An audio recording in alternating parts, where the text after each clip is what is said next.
నమస్తే అండి. ఇవాళ పీతల మసాలా కర్రీ అంటే క్రాబ్స్ మసాలా చేసుకుందాం. ఎంతో రుచికరంగా ఉంటుంది. ఇవి ఒక 4 పీతలండి, 4 క్రాబ్స్. వాళ్ళు పూర్తిగా క్లీన్ చేసి ఇవ్వరు, మనం బాగా క్లీన్ చేసుకోవాలండి. శుభ్రంగా వాటినన్నిటినీ ఒకసారి కడుక్కొని కరెక్ట్గా ఆ పీతని మనం మధ్యకి దాన్ని కట్ చేయాలండి. కట్ చేస్తే 2 భాగాలుగా తెగుతుంది. అప్పుడు వాటికి ఉన్న కాళ్ళు కావాలంటే ఉంచుకోవచ్చు, లేకపోతే తీసేయచ్చు. తీసినా మళ్ళీ కర్రీలోకే వేసుకుంటామండి. అవి చాలా బాగుంటాయి, ఉడికాక మెత్తబడిపోతాయి. లోపలున్న గుజ్జు తినడానికి ఈజీగా ఉంటుంది. అలా అన్ని పీతల్ని క్లీన్ చేసుకున్నాక కాస్త ఉప్పు పసుపు వేసి ఒక 5 నిమిషాలు మ్యారినేట్ చేసుకోవాలండి. ఉప్పు క్లీనింగ్కి, పసుపు యాంటీబయాటిక్గా పనిచేస్తుంది. ఆ తర్వాత వాటిని బాగా కడుక్కోవాలి. ఎక్కువ వాటర్తో కడుక్కున్నాక ఇప్పుడు తగినంత ఉప్పు, కారం, పసుపు, అంటే పూర్తిగా కాదండి, ఒక హాఫ్ పోర్షన్ ఆఫ్ ఉప్పు, పసుపు, కారమే వేసుకోవాలి. తర్వాత కర్రీలో మళ్ళీ మిగతాది వేసుకోవచ్చు. అది నానపెట్టుకుని మనం పక్కన పెట్టుకున్నాం కదా. ఈ లోపల మిక్సీలో 2 ఉల్లిపాయలు, 2 టమాటాలు, ఒక 3 స్పూన్లు ధనియాలు, ఒక 4-5 యాలకులు, ఒక 4-5 లవంగాలు, 2-3 దాల్చిన చెక్క ముక్కలు, తర్వాత కొంత అల్లం ముక్క, ఒక 5-6 రెబ్బలు వెల్లుల్లిపాయలు వేసుకోవాలండి.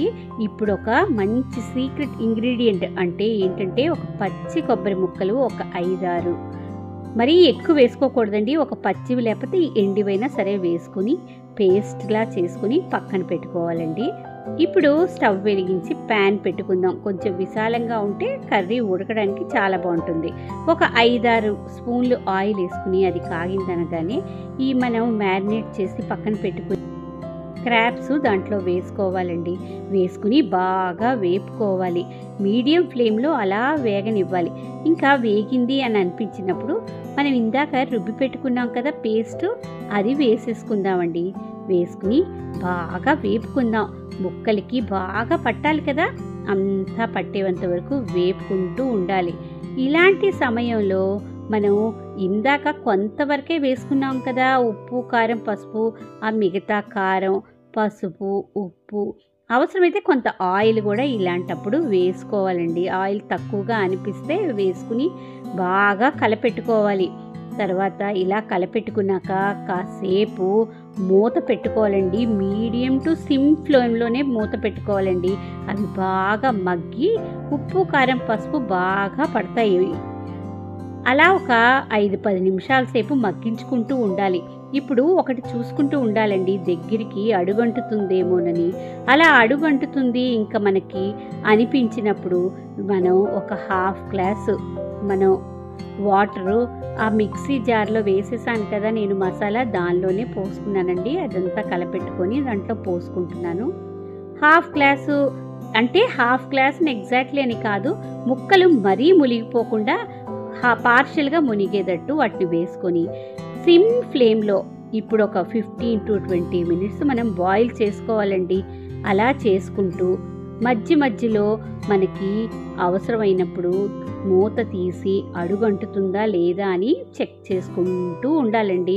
అలా చూసుకుని ఉడకపెట్టుకుంటూ ఉండాలి. అలా ఒక పావు గంట 20 నిమిషాలు పడుతుంది. మరి ఒక్కొక్కసారి మూత తీసుకుని చూసుకుంటూ ఉంటే మనకి దగ్గరికి వస్తుంది అని అనిపిస్తుంది. ఇలాంటప్పుడు ఒకసారి టేస్ట్ చూసుకోవాలండి. ఉప్పు, కారం, పసుపు సరిపోయాయని. ఏం సరిపోయినా ఇలాంటప్పుడు మనం యాడ్ చేసుకోవచ్చు. ఓకే, ఇంకా దగ్గరికి వస్తుందండి అలాగా. కానీ ఊరికినే ఫ్లేమ్ని హై చేసేయకూడదు. అలాగ సిమ్లోనే దాన్ని ఉడకనివ్వాలి. ఇంకా దగ్గరికి వచ్చేస్తుంది అని అనిపిస్తున్నప్పుడు మనం కొంచెం కొత్తిమీర యాడ్ చేసుకోవాలండి. యాడ్ చేసుకొని దాన్ని మళ్ళీ ఒక 2 నిమిషాల పాటు మూత పెట్టుకోవాలి. పీతల కర్రీ రెడీ అండి. మంచి వాసనతో అదిరిపోతుంటుంది. వేడి వేడి అన్నంతో తింటే సూపర్ ఉంటుంది.